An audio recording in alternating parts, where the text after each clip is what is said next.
Salam uşaqlar. Səhifə 115-də misal 1 var. Orada piramida şəkilli misallar var. Siz onlarla tanış deyilsiniz deyə istəyirəm onlar haqqında sizə izah verim.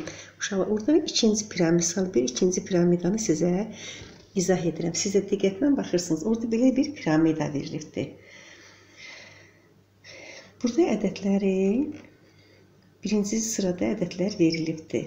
İkinci və üçüncü sırada olan ədədləri biz tapmalıyıq. Uşaqlar, diqqətlə baxırıq bura. Baxın, mən bunlar piramidanın bu hissələrini götürürəm. Aha, bunu da götürürüm. Aha. İndi baxırıq bura. Uşaqlar, 6 ilə 5-in cəmi. Bax, 6 ilə 5-i, 6 ilə 5 hissədir. Onun tamı neçədir? 6 ilə 5-in tamı 11. Düzdür? 6 üstünə 5 gəldim, elədim neçə? 11. Buraya yazdıq 11. Düzdür? İndi piramidamın digər hissəsini gətirib buyuram, birləşdirirəm. Burada bunu tapdım. İndi bax, bunu eləyirəm. Burada uşaqlar 5 ilə 2 hissədir. Görürsünüz, diqqətlə, bax 5 ilə 2 hissədir burada. 5 ilə 2 hissədir. Biz 5 ilə 2-nin tamını tapmalıyıq. Buna görə piramidanın bu hissəsini gətirib buyuram. Aha, sökmüşdüm. Aha. Deməli, burada 5 ilə 2-nin cəmi neçə eləyir? 5 ilə 2-nin cəmi eləyəcək 7. Aha, 7-ni də yazırıq bura. Burada biz ikinci mərtəbəni tamamladıq. Doğrudur? Aha. İndi qaldı üçüncü mərtəbəni. Üçüncü mərtəbəndə tamını tapmalıyıq uşaqlar. Üçüncü mərtəbədə tamın hissələri 11 və 7-dir. 11 ilə 7-ni toplayırıq.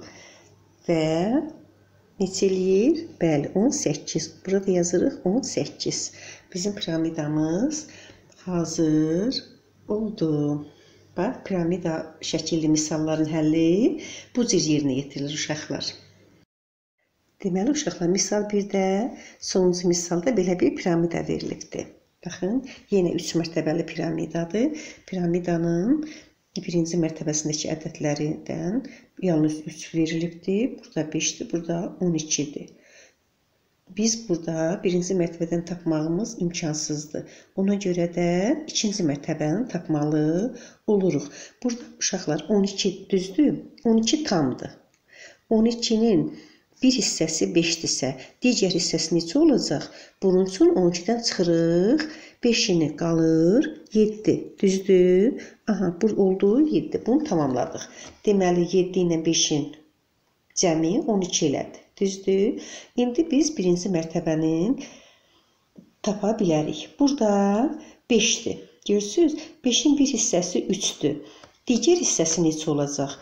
Bunun üçün nə edirik? 5-dən çıxırıq. 3-ünü qaldı.